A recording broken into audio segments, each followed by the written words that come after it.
देखो, कल अपन ने क्या बात की थी कि जो मोह है, मोह,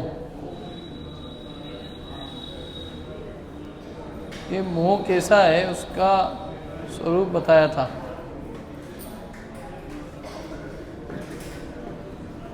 कि ये जो वपु है, वपुर गृहम धनम दारा पुत्रा मित्राणि शत्रव, ये सर्वथा आत्मा से अन्य स्वभाव वाले हैं।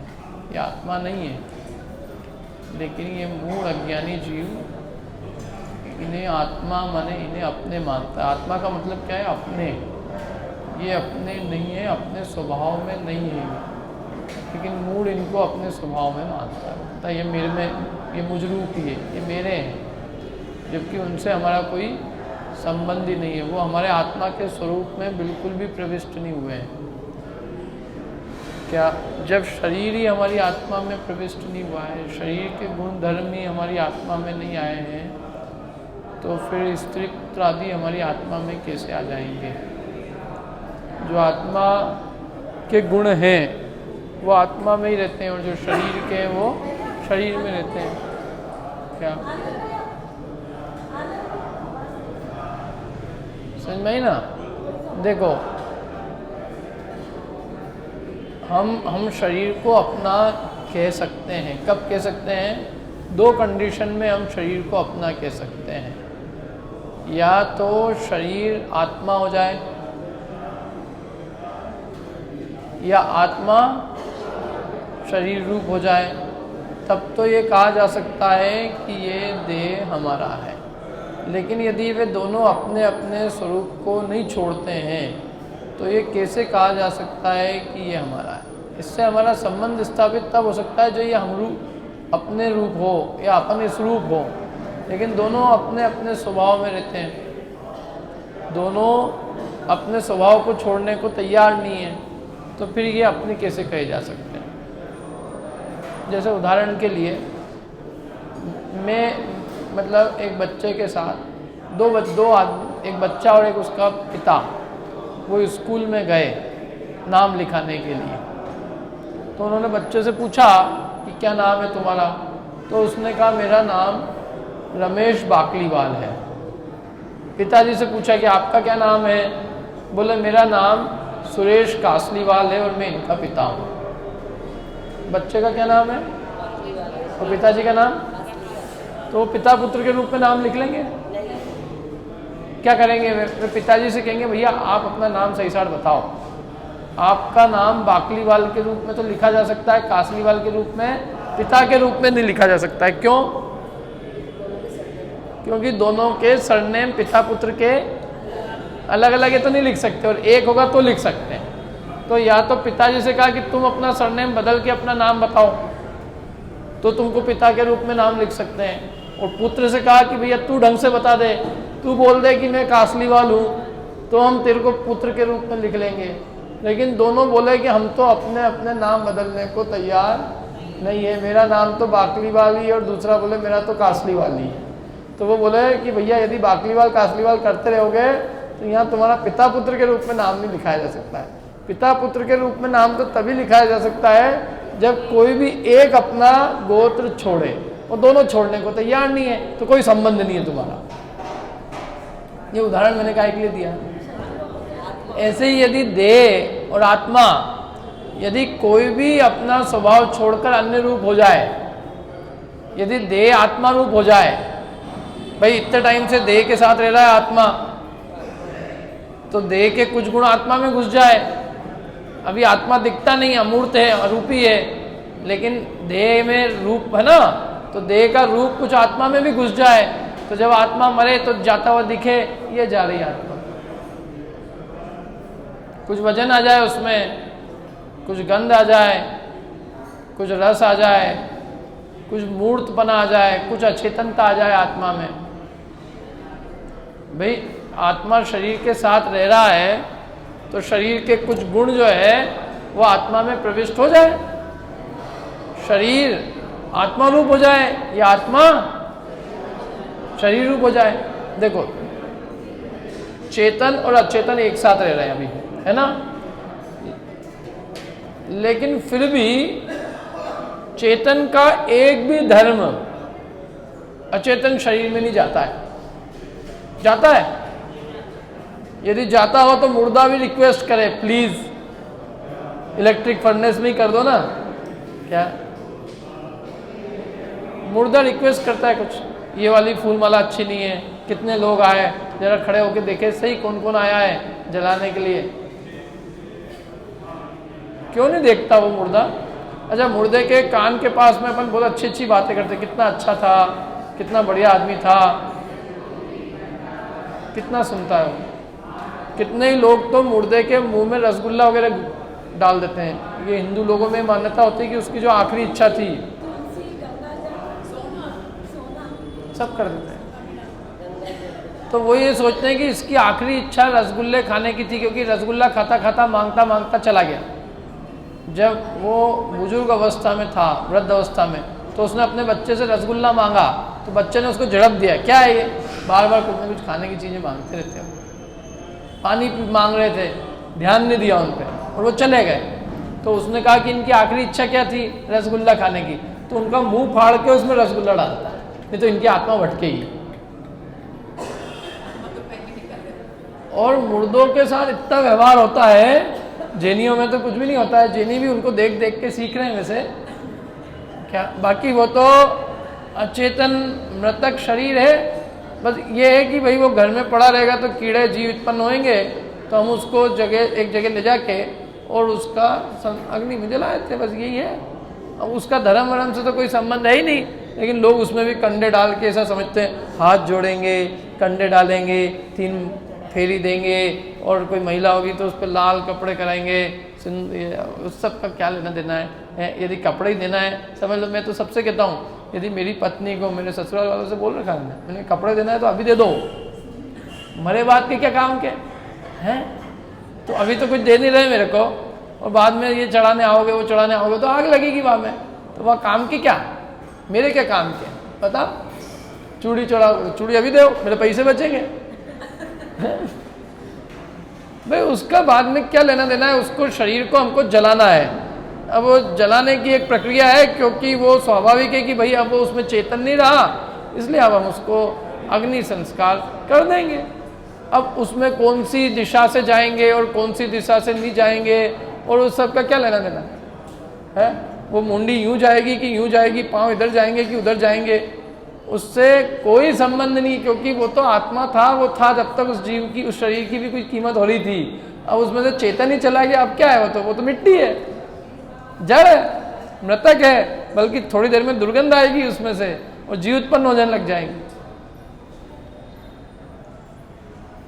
लेकिन उसके पता नहीं क्या क्या होते हैं, घी डालेंगे, उसको ढोक देंगे, उसकी 3 फेरी देंगे है क्या भाव रूप से तो जीव को ढोक दी जाती है। एक्चुअल में क्या है, जो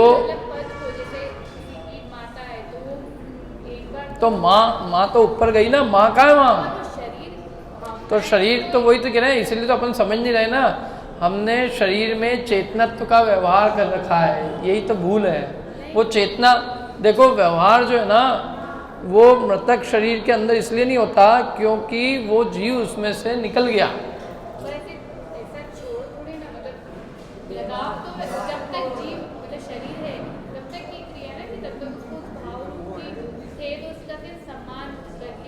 उसका कुछ नहीं, सम्मान चेतन का होता है, ये जो जीव होता है ना उसका होता है, और बाकी उसके बाद में तो उसका केवल दाह संस्कार होता है, क्योंकि कीमत जो है वो वास्तव में उस पूरी की पूरी चेतन की है, मृतक शरीर की कोई कीमत नहीं। वो जैसे मैंने कपड़ा पहन रखा, मैंने कपड़े उतार दिए, दुनिया वाले कई लोग किसी प्लेयर के कपड़ों की भी नीलामी वगैरह करते हैं, लेकिन उस कपड़ों में क्या है, समझ लो रोनाल्डो जो है 9 नंबर की वो टी शर्ट पहनता था, और 9 नंबर की टी शर्ट दुनिया नीलाम कर रही है, लेकिन उसमें उसको पहनने से क्या होएगा, मेरे में गुण आ जाएंगे उसके, कुछ नहीं होएगा। केवल एक लौकिक, वही तो कह रहा हूँ मैं, पर ये लौकिक व्यवहार तो अज्ञान रूप है, ये तो समझा रहे हैं अपन कि ये सब अज्ञान मिथ्यात्व के लक्षण है ये सब। जैसे हम ये मानते कि ये मेरा मकान है, ये मेरी सहेली है, तो वैसे ही व्यवहार में मानते निश्चय तो मानते तो वही तो मिथ्या उनके कह रहे। अभी अपन क्या समझ रहे हैं कि मूढ़ इनको अपने मानता है, ये मूढ़ता के लक्षण है। तो मूढ़ता तो इतनी सी भी घातक है ना, यही तो समझा रहे हैं अपन कि भाई ये सब मूढ़ता है। जीवित व्यक्ति को भी यदि उसके शरीर में जरा भी आत्मत्व की बुद्धि, उस शरीर से आप संबंध रख रहे हो तो वो भी अज्ञान है। जीवित के भी संबंध हमारा केवल चेतना से। ये शरीर तो एक्चुअल में एक तरह ये एक जिसको कहते हैं मुखौटा है, और इसको जेल कहा है शास्त्रों में। इससे मुक्त होने की बात कही है। क्या? तन तो कारागृह है, अशुचि है, अपवित्र है, नव द्वार भय घिनकारी, असदेय करे किम यारी, पल रुद्र राजमल थेली, की कस वसादिते मेली। इसमें कुछ भी नहीं है। और ये आत्मा के यदि आत्मा अपनी तभी उसी संयोग से तो शरीर बनता है। हाँ, तो वो आत्मा शरीर के संयोग में, मतलब शरीर के बंधन में पड़ा हुआ है। जेल तभी तो रहती है जब आदमी आता है, नहीं तो जेल क्यों बनेगी? जेल काहे के लिए बनी? आदमी को रखने के लिए। तो जेल की पूजा करेंगे क्या? क्या करेंगे? कि जेल से तो देखना भी पसंद नहीं करेंगे। क्यों? जो जेल बंधन का कारण है उसकी तरफ जाएंगे क्यों? उसकी फोटो खींच के रखेंगे, हम भी यहाँ आए थे, कभी आए थे हम भी यहाँ, 10 दिन यहाँ रहे हैं, 10 दिन से हवालात में रहा हूँ मैं। अरे जो चीज़ छोड़ने की होती है, जो जेल है उसकी तरफ झांक के भी नहीं देखते। कोई आदमी बात करे ना कि ये जेल में गए थे, तो उसको चुप चुप चुप, किसी बातें कर रही है, इनको क्यों बता रही है जेल में गया था मैं? हैं? जेल में जाने की बात कोई बताने की होती क्या? बताओ, पंडित जी का फोटो यहाँ पे जेल में थे, देखो ये यहाँ लगाओ अच्छे से। तो फिर फोटो का भी कोई महत्व नहीं। कुछ नहीं है, यही तो बता रहे हैं। यही तो अपन ने सब अपने दिमाग में जो चीज़ें घुसी हुई है, ठसी हुई है, उन्हीं को बता रहे हैं कि भैया उसका कुछ नहीं है, कोई वैल्यू नहीं। ये सब अज्ञानियों का व्यवहार है, अज्ञानियों का है, ज्ञानियों का नहीं है, अज्ञानियों का है। अज्ञानियों तो उसके कपड़े भी पहनाएंगे, उसको ढोक भी देंगे, उसको ये करेंगे, चरण छुएंगे, 3 मेरी देंगे, जीते जी की नहीं देंगे। क्या मेरे मरे पे लोग आएंगे तो मैं कह रहा मरे पे आने से क्या मतलब? अभी आओ, अभी आओ ना, मैं मरे बाद देखने तो ही नहीं आऊँगा वहाँ। जिसको आना है, जितने लोगों को आना है सब अभी आ जाओ, और जो मेरे को देना है अभी दे। मूर्तियों में तो अपन इसलिए तो भगवान प्रति उसका भी स्वरूप लिया या फोटो लिया, फोटो कैलेंडर जो देते हैं भगवान के इनके वगैरह करके महापुरुषों के लेते हैं ना, एक्चुअल में उससे हमारे परिणाम विशुद्ध होते हैं, लाभ है हमको। भगवान की प्रतिमा में इस भगवान के गुणों को याद करके स्थापित करते हैं। मेरे से क्या मिलेगा आपको? जो परिवार के लोग हैं वो तो वही मैंने कहा ना, वो परिवार तो वो मोह ममत्व का ही तो काम है ना, वो सारा जो कुछ है तो वो उनको याद करते हैं। उस शरीर से हमें कोई लेना देना नहीं है।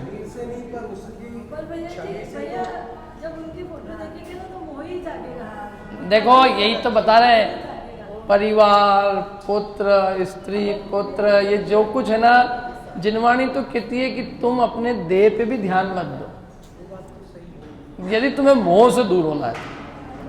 ये सर्वथा अन्य स्वभावी है, माने इनका और आत्मा का स्वभाव बिल्कुल न्यारा न्यारा है। ये पूरी तरह से जड़ है, रूपी है, स्पर्श रस गंध वर्ण की मूर्ति है, और हम इसी के बंधन में अनादिकाल से पड़े हुए हैं। ये चीज समझ में आना चाहिए। अब अज्ञानियों के व्यवहार के लिए तो अब चाहे जो करो, मेरी यहाँ कोई मेरी पत्नी को यदि मरे बाद साड़ी पहनाने आएगा तो उसको मना तो नहीं करूँगा, लेकिन मैं जान लूँगा कि इससे कोई आत्मा के कल्याण का कोई लेना देना नहीं है। जो जिसको करना है करे क्या, लेकिन हमको ये अपन कहाँ बैठे हैं? अपन जिनवाणी पढ़ने बैठे हैं, लोक व्यवहार में नहीं बैठे हैं। लोक व्यवहार बिल्कुल अलग चीज़ है और धर्म बिल्कुल अलग चीज़ है। धर्म तो लोक व्यवहार की परवाह नहीं करता है, वो कहता है तुम्हारा ज्ञान सच्चा करो, ज्ञान सच्चा होगा तो लौकिक व्यवहार से परे होके अलौकिक हो जाओगे, लोकातीत। क्या? और ये परवाह तो ही नहीं करते जो महापुरुष होते हैं। अपन जैसे लोग होते तो लौकिक लोगों की परवाह करते, भैया सगाई हो गई, अब शादी कर लो, लड़की का क्या होएगा, सब लोग क्या कहेंगे, सगाई क्यों करी, देखी क्यों, बारात पे चढ़े क्यों, घोड़े पे चढ़ना ही नहीं था। महापुरुष एक बार वैराग्य उत्पन्न हुआ तो परवाह करते हैं कि दुनिया क्या कहेगी, लड़की का क्या होएगा, उसके घर वालों का क्या होएगा, सब रोएंगे बेचारे, चलो शादी कर लो अपन। तो परवाह नहीं, इतना वैराग्य उनके अंतरंग में उत्पन्न होता है ना, वे किसी की परवाह नहीं करते।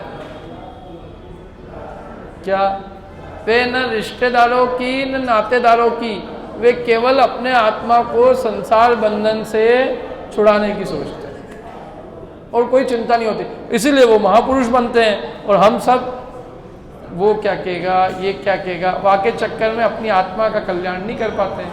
अपन बंधे हुए ही उससे, दुनिया क्या कहेगी। लोगों कितने ही लोग शादी ब्याह में कर्जा ले लेते हैं, बिरादरी में हमारी इज्जत क्या रहेगी। नहीं तो ये जो चक्कर है ना बिरादरी का, लौकिक लोगों का, यही हमारे बंधन का कारण है। यदि हम उस सब से मुक्त होकर और अपनी आत्मा के हित के लिए सोचे कि चाहे जो जिसको जो कहना हो कहो, हम तो अपने कल्याण के लिए निकले।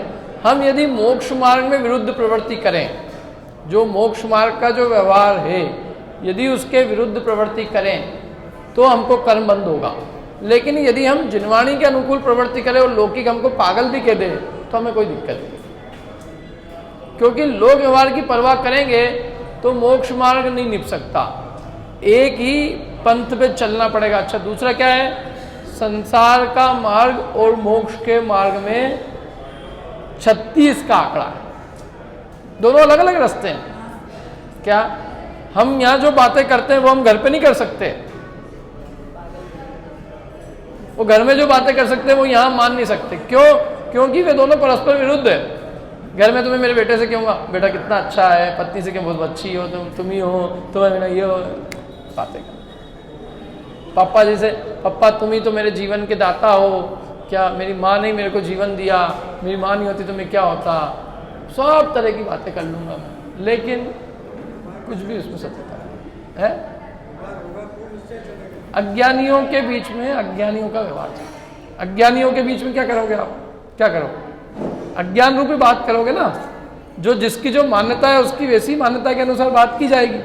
अब हमारी क्या मान्यता है ये हम अपने अंतरंग रखेंगे। मैंने पहले भी कहा था, हम बोलने का व्यवहार क्या अलग चीज है, और क्या मानना है, क्या मानना है कि ये कोई हमारे नहीं।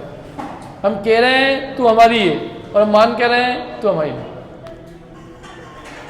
लौकिक लोगों का, अज्ञानियों का व्यवहार मिथ्यात्व के आधार पर चलता है, और ज्ञानियों का व्यवहार जो वस्तु स्वरूप है, जो जैसा है उसके आधार पर चलता है। वस्तु स्थिति क्या है, इसलिए वे किसी परद्रव्य को अपना नहीं मानते, मानते किसी को नहीं है। जो है ही नहीं अपने, उसको अपना कैसे मानेंगे, उसको अपना कैसे माना जाए। यदि ये अपने हो तो अपना माने। और पूरी जिनवाणी में ये बात लिखी कि नहीं लिखी कि मैं बता रहा हूँ अलग से, ये अपने नहीं है, ये मेरी तरफ से आई है कि पूरे शास्त्र में यही बात लिखी। बताओ कहीं भी ये लिखा हो कि स्त्री अपनी है, पुत्र अपना है, पैसा अपना है, मकान अपना है, पुत्र मित्र शत्रु अपने हैं, कहीं भी लिखा हो तो मैं आपकी बात मान लूंगा कि इनको अपने मान लो और अपने ही व्यवहार करो, ऐसे ही करो कि अपने हैं। लेकिन पूरी जिनवाणी में इन्हीं के खिलाफ पूरी जंग छेड़ रखी आचार्यों ने कि भैया किसी भी रूप में ये अपने नहीं हैं। बताओ, इसलिए इन संबंधी इनके अपनत्व की इतनी सी भी बू तुम्हारे अंदर नहीं आना चाहिए, इतनी सी भी। क्यों? क्योंकि मिथ्यात्व का अंश भी बुरा है। जैसे जहर की थोड़ी सी गंध भी आदमी को मारने के लिए काफी है, ऐसे मिथ्यात्व का अंश भी, बेरी अंश भी बुरा है। पूरी तरह से नकार दिया उन्होंने, बिल्कुल कुछ नहीं है। और नहीं नकारे ना आपको, यदि हम थोड़ा बहुत अरे हाँ थोड़ा तो चलता है तो फिर वही की वही खड़े हो जाएंगे हम कि नहीं व्यवहार से तो अपने है ही।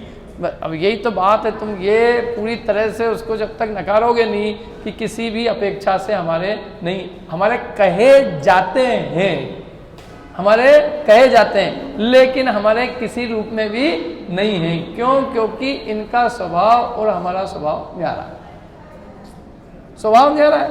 अच्छा दूसरी बात कि क्यों जी जीव की यात्रा तो अनादि अनंत काल की है ना, तो उसके क्या एक ही माँ बाप हुए हैं क्या? कितने हुए हैं? अरे अनंत हो गए, अनंत। शास्त्रों में लिखा है कि यदि माँ की एक एक दूध की एक बूंद भी इकट्ठी की जाए तो समुद्र भरा जाए। यदि जिन हम जब रोए हैं, हमारी इतनी माएँ हुई हैं और हमने इतनी बार रोए हैं, हम रोए हैं, माँ रोई है, कि यदि उनकी आंसू की एक एक बूंद इकट्ठी की जाए तो सैकड़ों अनंत समुद्र भर जाए। शास्त्रों में लिखी है सब बातें, मैं कोई अपने मन से थोड़ी ठोक रहा हूँ। जिनवाणी में सब लिखा है। जिनवाणी तो इतनी सी भी अलाउ नहीं करती है कि आप इनको किसी भी रूप में अपना मानो।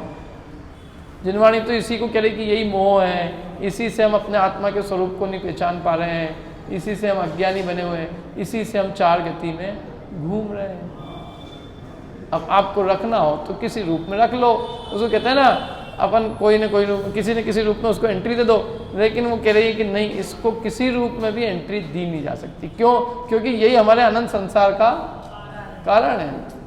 कैसे दे दें इसको? मोह भाव ही तो दुख का कारण है और संसार का कारण है। उस मोह को हम कैसे परमिशन दे दें बताओ? क्योंकि हम उसको किसी न किसी तरह से हम एंट्री देना चाहते हैं। नहीं, किसी रूप में तो शरीर अपना है ही। अब कोई न, अरे कुछ नहीं है, वो बंधन है, बंधन। तन को कारागृह कहा है, पत्नी को बेड़िया कहा है और परिवार वालों को जेलर कहा है। वैराग्य भावना में स्पष्ट लिखा है, तन कारागृह, वनिता बेड़ी और परिजन जन रखवार। ये जेलर है। लेकिन ये बात कहाँ है? यहाँ की। फिर मैं यही कह रहा हूँ बार बार, पति को मत कहना तुम जेलर हो, क्या पत्नी तू तो बेड़ी है, ये कह नहीं सकते आप। ये तो जो व्यवहार है तो वैसे ही चलेगा, लौकिक व्यवहार। तो ये मान्यता की बात है कि ये बिल्कुल हमारे नहीं है। सर्वथा आत्मा का स्वभाव इनसे न्यारा है। जब देही अपनी नहीं है तो ये तो बहुत दूर की बातें हैं। जहां देह अपनी नहीं, तहां न अपना कोई। घर संपत्ति पर ये प्रकट है, पर है परिजन लोय, परिवार वाले ही पर है। अच्छा, जितने भी विकल्प और चिंता है बताओ किसके कारण है? पर की चिंता है कि आत्मा की चिंता है? हमारे जितने विकल्प होते हैं सुबह शाम तक, जितनी आकुलता होती है, दुख होता है, सब काय की वजह से होता है? पर की वजह से। अपनी का चिंता हो रही है अपने को, मेरी आत्मा कहाँ जाएगी मर के। कितनी देर विकल्प आते हैं सुबह शाम तक, कितनी देर चिंता होती है? कितनी देर? किसको भाव आता है कि आत्मा कहाँ जाएगा? क्षण भर भी विचार आ जाए तो जीव अपने कल्याण की सोचे सचमुच ईमानदारी से। तो ये पैरेलल चलता है दोनों एक साथ। अपन यहाँ है तो ये भी जानते और ये भी जानते, तो हमको तो दोनों को साथ रखना है। दोनों को साथ की मान्यता तो बिल्कुल अलग रहती है। अज्ञानी मतलब वो लोग व्यवहार के लिए हम जो भी कर रहे हैं उसको ये माने कि ये सब अज्ञान रूप है, ये अज्ञानियों का अज्ञान व्यवहार है, परमार्थ इससे न्यारा है। देखो ये जो बातें बताती ना जिनवाणी परमार्थ बताती, परम सत्य का उद्घाटन। ये बात पढ़ने के लिए हमको यहाँ आने की जरूरत तो ही नहीं कि ये मेरी मम्मी है, ये मेरा पापा है, ये मेरा भाई है, ये मेरा मकान है। ये तो तुम मान ही रहे हो ना। इसके लिए हम यहाँ पे 1 घंटा पढ़ने आए क्या? हम 1 घंटा क्या पढ़ने आए? हम ये पढ़ने आए जो हम वहाँ नहीं पढ़ते हैं। हम वहाँ, कौन हमको बताता है कि ये हमारे नहीं है? कोई कहता है? इस हिसाब से तो पूरा जीवन झूठ के ऊपर आधारित है। यही तो, इसीलिए तो कह रहे हैं कि ये अज्ञान के ऊपर तो अज्ञान, वो अज्ञान हम नहीं छोड़ रहे ना। पे आधारित हो गया कि मन में कुछ वचन में हो। तो यही तो ये जिनवाणी में लिखा है कि मन की मतलब मान्यता कुछ और होती है। सम्यक दृष्टि जो होता है ना, उसकी मान्यता कुछ और होती है। मान्यता बिल्कुल अलग होती है। आदिनाथ भगवान जैसे बड़े बड़े महापुरुष भी हुए, वे भी मान्यता उनकी कुछ और थी। वो मान्यता के बल पे ही तो वो इस संसार का त्याग कर पाते। यदि वो उसको अपना मानते होते तो छोड़ते कैसे?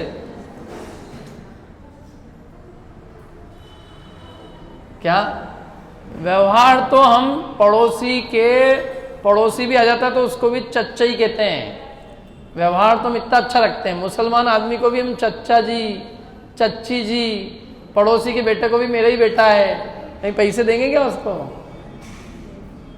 तो लोक व्यवहार बिल्कुल अलग चीज है और परमार्थ बिल्कुल अलग है, और उस लोक व्यवहार को हम सत्यार्थ मान लेते हैं, यही हमारी भूल है।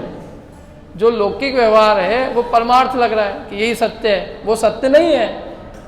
सत्य बात तो ये है कि वस्तुतः कोई इस संसार में हमारा है ही नहीं, क्योंकि ये आत्मा के स्वभाव से अन्य है। तो लोक व्यवहार के हिसाब से झूठ की परिभाषा क्या है? लौकिक व्यवहार के हिसाब से झूठ की परिभाषा ये है कि जो लौकिक व्यवहार से भी हमारा नहीं है। जैसे आपके मकान को मैं अपना कहूँ तो वो तो झूठ है। क्यों? क्योंकि वो किसी भी रूप में मैंने ना उसके पैसे खर्च किए, ना मेरी रजिस्ट्री है मेरे नाम की। आपकी पत्नी को मैं अपनी पत्नी कहूँ, आपकी जेब के पैसे को अपना पैसा कहूँ, ये झूठ है। और मैं मेरी जेब के पैसे को मेरा कह रहा हूँ, ये लौकिक सच है, लेकिन जिनवाणी की भाषा में तो ये भी असत्यार्थ है, क्योंकि मेरी जेब का भी मेरा नहीं है, पड़ोसी की जेब का तो मेरा है ही नहीं, लेकिन मेरी जेब का भी मेरा नहीं है, जिनवाणी है कह रही। लौकिक बाहर की भाषा में कहेंगे कि पड़ोसी का पैसा अपना नहीं है, अपनी जेब का अपना है, और यहाँ कहेंगे पड़ोसी की तो बहुत दूर की बात है, वो तो जो पड़ोसी की जेब के पैसे को अपना मान रहा है वो तो यहाँ बैठने लायक भी नहीं है। अब ये कह रहे हैं कि जो तुम जिसको अपना कह रहे हो वो भी वास्तव में तुम्हारा नहीं है। हमारी वो जो हमसे शाश्वत रहे वो हमारा, जिसका साथ हमारा कभी नहीं छूटे वो हमारा। जिनवाणी टेम्पररी चीजों को नहीं, शाश्वत चीजों को अपनी कहती है। जिसका साथ कभी नहीं छूटे वो हमारा, आने जाने वाली चीज हमारी नहीं, आती है जाती है, उसमें हम पागल हो जाते हैं। जैसे हम ट्रेन में बैठे हैं, कोई आया व्यक्ति, उसमें हमने मोह करने लग गए, प्रेम करने लग गए, अब वो तो अगले स्टेशन पे उतर रहा है, अब रोना मान लिया।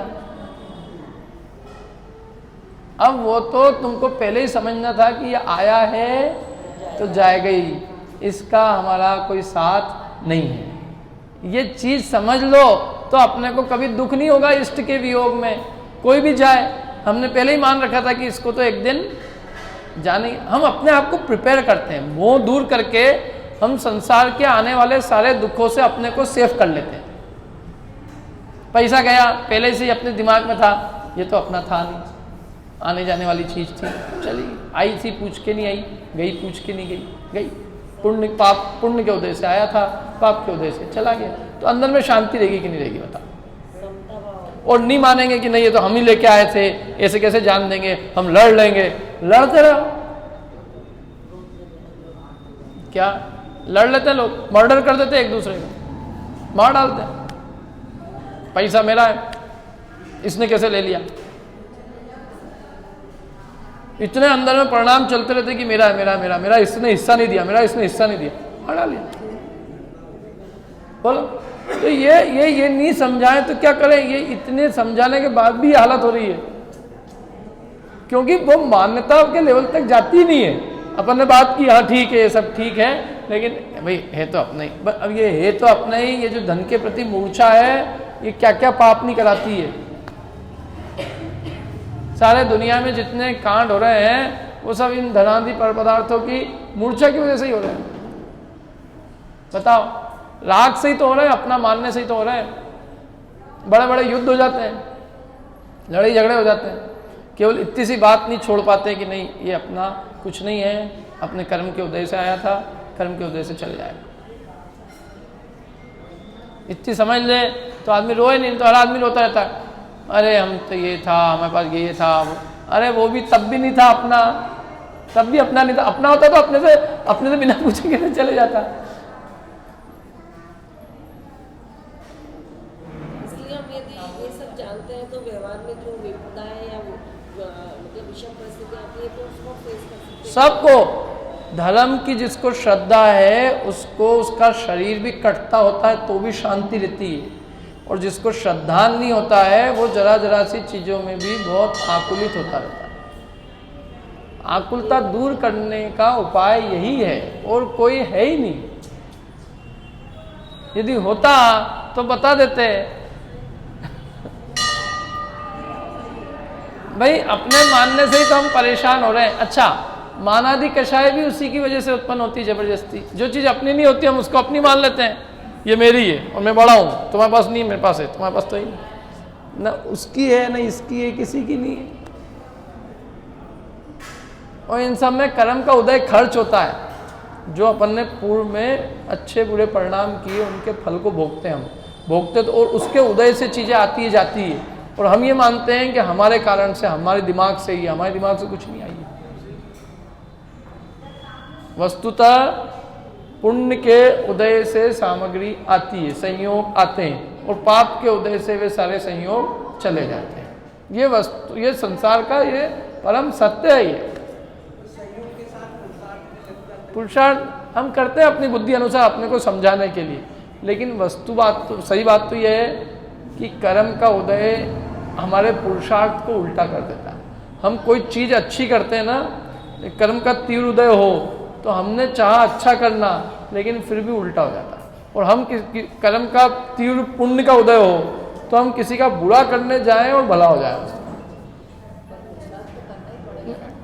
करना पड़ेगा, हम अपने मन को समझाने के लिए कर रहे हैं। संसार के अंदर हमने मनुष्य होने के लिए क्या उद्यम किया? पुरुषार्थ क्या ही, पुरुषार्थ की परिभाषा नहीं समझते अपन। मोह को दूर करना ये पुरुषार्थ है। लौकिक जो कार्य है ना, ये जितने भी जिसको हम पुरुषार्थ मानते हैं, मोक्ष मार्ग में कहा जाता है कि ये सच्चा आत्मा के कल्याण का पुरुषार्थ नहीं है, संसार में रहने के लिए पुरुषार्थ है। अब तुम्हें निर्णय करना पड़ेगा ना कि कहाँ जाना क्या है, क्या करना क्या है। What is your goal? आपका अल्टीमेट एक सिंगल गोल क्या है? आपका ये भी गोल है और वो भी गोल है, तो आप यहाँ भी रहो, फिर ये भी करते रहना। आपका एक ही गोल है कि मुझे तो संसार से छूटना है, चार गति से छूटना है, किसी भी कीमत पे छूटना है। लौकिक कीमत पे भी मेरे को छूटना है, मेरे को लौकिक की भी परवाह नहीं। मेरा ध्येय तो केवल एक है, क्या? कि मुझे किस तरह से संसार का अभाव करके मोक्ष की प्राप्ति करनी है। सिंगल पॉइंट एजेंडा होगा तो काम बनेगा, और एजेंडे 10-20 होंगे तो ये काम रह जाएगा। गोल क्या है?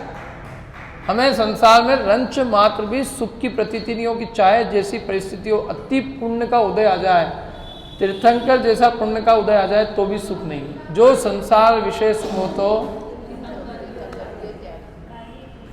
हमें कोई परवाह नहीं, उस पुण्य के उदय की चाह नहीं है, पाप के उदय की परवाह नहीं। काहे के लिए शिव का साधन, मोक्ष का साधन क्यों करते? अच्छे से बढ़िया से भोगते, 6 खंड के 96,000 रानी 9 निधि, यहाँ कोई कमी नहीं थी। तो समझना तो पड़ेगी ना अपने को। अपन नहीं तो इन्हीं चीज़ों में कि नहीं ये तो जरूरी है, वो जरूरी, ये जरूरी, वो जरूरी के चक्कर में अड़े हुए हैं। दूसरी बात ये कि जो संसार से विरक्त होता है उस जीव के जो पुण्य बनता है ना, वैसा पुण्य किसी को नहीं बनता है। महापुरुषों को जो पुण्य बनता है वो चक्रवर्ती की संपदा उनके चरणों में लौटती है। वो कोई मेहनत करने नहीं जाते, उनके अपने आप आयुषशाला में चक्ररत्न उत्पन्न होता है, 9 निधियां स्वयमेव आती है, 14 रत्न अपने आप उनके आयुषशाला आदि में उत्पन्न होते हैं। सब चीजें अपने आप आती है। क्या करते हैं उसके लिए? पूर्व का पुण्य है, पुण्य के उदय से आज भी देखते हैं आदमी कुछ नहीं करेगा, चक्रवर्ती जैसी संपदाएं भरा जाती। और जब पाप का उदय आता है तो क्या होता है? इस संसार में जो उदय का खेल है उससे बढ़ के कुछ नहीं है। अच्छा खासा करोड़पति आदमी 1 सेकंड के अंदर बीमार हो जाता है, इस बिस्तर पे आ जाता है, वेंटिलेटर पे आ गया। क्या कर रहा पैसा, क्या काम का? तो हम हमेशा जिस पर्याय में है इस पर्याय में, तो पिछली पर्याय के जो कर्म है वही उदय में आएंगे, वो भी आ रहे हैं और इस भोग के भी आते हैं। इस संसार में जीव पूर्वकृत कर्मों का फल भोगता है। क्या? और जैसे उसका फल होता है ना, उसकी बुद्धि भी वैसी चलती है। रावण को मरना था तो रावण की बुद्धि वैसी चली, वो सोच रहा है कि मैं कितना पुरुषार्थ कर रहा हूं लड़ने का, लेकिन तू मरने का पुरुषार्थ कर रहा है, औंधा काम कर रहा है तू। सबने समझाया उसको, लेकिन विनाश काले विपरीत बुद्धि। खोपड़ी सही होवे तो सारे काम सही होवे, तो खोपड़ी उल्टी हो जाए तो बुद्धि को पुरुषार्थ क्या करें? पुरुषार्थ उल्टा होता है क्या? इसलिए श्रद्धान की जो कीमत है ना, वो कीमत किसी की नहीं है। जितने महापुरुष हुए आज तक, जितने भी तीर्थंकर हुए, चक्रवर्ती हुए, नारायण हुए, सब काय के बल पे हुए? श्रद्धा के बल पे, पूर्व परिणामों के बल से। या पूर्व भाव के कर्म, वही तो पूर्व भाव में महामुनिराज थे, ऐसी अद्भुत तपस्या की जो सामान्य लोग चिंतन नहीं कर सकते। शरीर से इतना ममत्व छोड़ दिया तो अगले भाव में चक्रवर्ती की संपदा मिल गई। अलौकिकता है उनके जीवन की। 3-3 हजार वर्ष अद्भुत तप किए, क्या मतलब उनकी सबकी कहानियां हैं अलौकिक। तो वो उस सबसे शरीर से बिल्कुल निर्ममत्व परिणाम, उस निर्ममत्व का फल ये आया कि ये सब चीजें मिली, और फिर भी वो उसमें ममत्व भाव उत्पन्न नहीं हुए, निर्लिप्त रहे, और निर्लिप्तता के फल से वे आगामी काल में मुनि दीक्षा धारण करके मोक्ष चले गए। वो आसक्ति, वो राग परिणाम, वो अपना मानने का परिणाम, वो ही संसार का कारण है। यहाँ लिखा है, इसलिए देखो गाथा दी, मैं तो गाथा में से पढ़ा है आपको, अब पढ़ लो भले इसमें क्या लिखा है इन्हें। मैं अर्थ पढ़ता हूँ इसका, देखो अर्थ पढ़ता हूँ क्योंकि अपनी तरफ से नहीं, इसमें से पढ़ता हूँ। यद्यपि देखो, यद्यपि मिल गया सबको, यद्यपि पेज नंबर 10 पे अर्थ, यद्यपि शरीर, घर, धन, स्त्री, पुत्र, मित्र, शत्रु आदि सब अन्य स्वभाव को लिए हुए पर अन्य है, परंतु मूढ़ प्राणी, मूढ़ माने मूर्ख, अब इतना कह रहे हैं अपन तो मूर्ख भी नहीं कह सकते, मूढ़ प्राणी मौनी कर्म के जाल में फंसकर इन्हें आत्मा के समान मानता है। मेरे विशदार्थ, स्वर पर के विवेक ज्ञान से रहित पुरुष शरीर आदि पर पदार्थों को आत्मा व आत्मा के स्वरूप ही समझता रहता है, अर्थात दृढ़तम मोह के वश प्राणी देहादिक को, जो कि द्रव्य, क्षेत्र, काल, भाव, लक्षण, रूप हरेक प्रकार से आत्म स्वभाव से भिन्न स्वभाव वाले, माने द्रव्य अलग है, हम कौन से द्रव्य हैं? जीव द्रव्य, और शरीर उद्गल द्रव्य। हमारा क्षेत्र कितने असंख्यात प्रदेशी है, और परमाणु तो एक प्रदेशी है, आत्मा असंख्यात प्रदेशी है। इनका काल कितना शरीर का, जितनी जितनी इस पर्याय की आयु है उतनी, और आत्मा की उम्र, आत्मा का काल अनादि अनंत। अच्छा, इसके भाव, ये स्पर्श रस गंध वर्णमय है, और आत्मा अमूर्तिक है, अरूपी है। ये जड़ है, हम चेतन है, ये अज्ञानी है, हम ज्ञान रूप है, ये इंद्रियज है, हम अतीन्द्रियज है। इनके भाव अलग, इनका काल अलग, इनका क्षेत्र अलग, इनका द्रव्य अलग। न द्रव्य से अपने रूप है, न क्षेत्र से, न काल से, न भाव से। ये तो नए हुए हैं। ये जो शरीर है ना, ये साधी शांत है, और आत्मा अनादि अनंत। इस शरीर में कितने परमाणु है? अनंत। और आत्मा एक ही है, आत्मा की जाति अलग है। और ये शरीर तो अनंत पुद्गल परमाणुओं का पिंड है, एक से नहीं बनाई, इसमें बहुत सारे परमाणु लगे। इसमें कितने द्रव्य है? अनंत द्रव्य है। हमारा हिस्सा इसमें, मतलब इस शरीर के अंदर अनंत पुद्गल परमाणु लगे हुए हैं, और आत्मा एक ही है, असंख्यात प्रदेशी, उसमें कोई पुद्गल परमाणु नहीं। देखो क्या स्थिति क्या है, मैं आपको सीधी सच्ची बताता हूँ। मेरे से किसी ने पूछा कि पंडित जी आपका बिजनेस क्या है, तो मैंने कहा मेरा बिजनेस, मेरा तो ये जो मारुति कंपनी है ना, ये मेरी है। क्या बात कर रहे हो, आपकी मारुति कंपनी? ऊपर से नीचे तक देखा, ऐसे दिखता नहीं रहा लक्षण कोई कि मारुति कंपनी क्या है, कि नहीं है मेरे पास मारुति कंपनी। तो यदि आपकी मारुति कंपनी है तो एक काम करो, आप हमको कम से कम उसकी फैक्ट्री की विजिट करा दो, कैसे मारुति बनती है हम भी दिखाएंगे। कि नहीं वो तो मैं नहीं करा सकता। क्यों? क्योंकि वो चौकीदार घुसना नहीं देता। तो आप मालिक हो तो चौकीदार कैसे नहीं घुसना देता? तो मैं अंदर से एक शेयर सर्टिफिकेट निकाल के लाया, शेयर सर्टिफिकेट दिखाया, देखो इसमें क्या लिखा है कि आपकी मारुति कंपनी में आपकी भी क्या है? हिस्सेदारी। शेयर माने हिस्सेदारी। अच्छा, इससे आप कह रहे हो कि आप मारुति कंपनी के मालिक है? हाँ, इसमें लिखा है मालिक बना है, मालिकाना हक है। कि कितने शेयर है आपके पास? कि ये एक, आप एक से पूरी मारुति कंपनी के मालिक हो गए।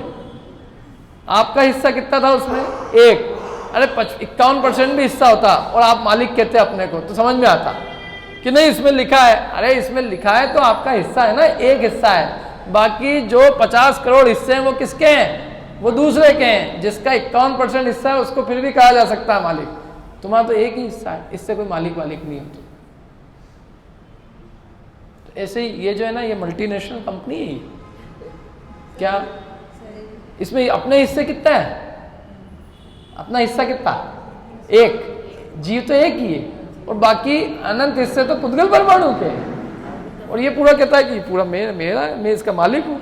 तेरा तो एक ही हिस्सा है इसमें भैया, तेरी शेयरिंग तो एक ही है, बाकी सारी कंपनी तो पूरी पुद्गल की है।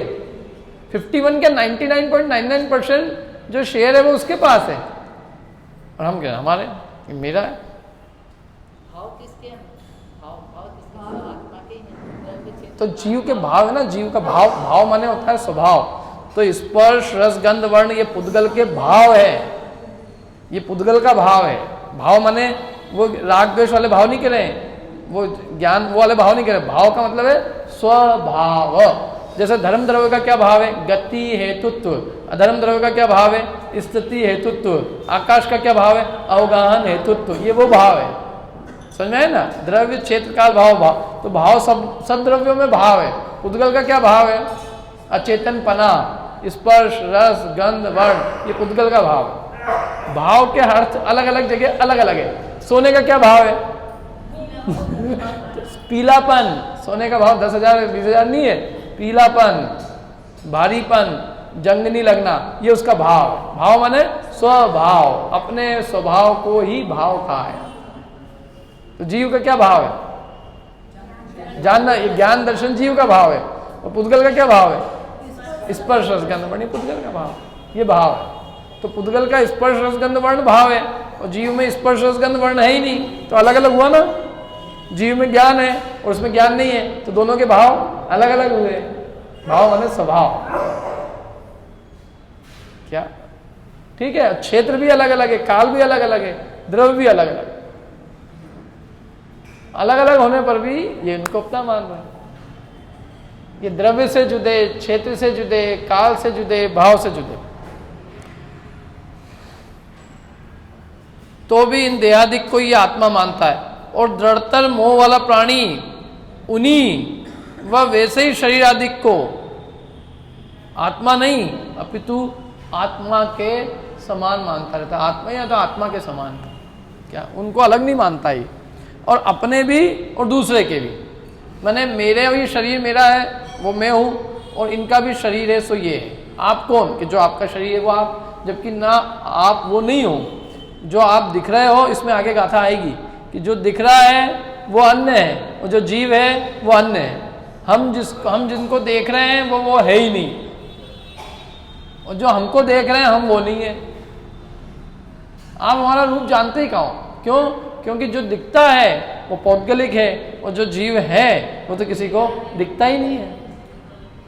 हम किससे व्यवहार करें? हम तो मृतक मुर्दा शरीर है, सब सारे दिखते। ठीक है, तो ये अपनी गाथा हुई। कल अपन अगली गाथा लेंगे, इसके अंदर पढ़ेंगे अपन इसमें अच्छे से। अच्छा, आप लोग प्रश्न करते हो, बहुत अच्छा लगता है, उसमें कोई दिक्कत नहीं है। फिर पूछेंगे तो ही समाधान होएगा। और हम हमारे हिसाब से जो हमको लगेगा हम आपको बताएंगे जो इसमें लिखा है। चलो,